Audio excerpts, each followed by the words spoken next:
dostlar, şimdi bizim programımı tamam mı geliyor? Oğlanların ailelerini bilmeden oğlan çıkmadı. Bulat Noybel kanlacım değerli kişiyle bir ağacım, beş keptiren yatacım, ara gitti bu kere.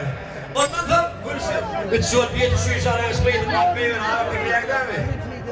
Saçma ayrayla geliyor çiçeklerini. Yedi bakayım. Yan gidiyorsun. Bektir. Oğlan kay. Ana ulan oğlan dost. Ulan yukarı kaldı, ulan merdiven ayıp yukarıdan bir oğlan geldi.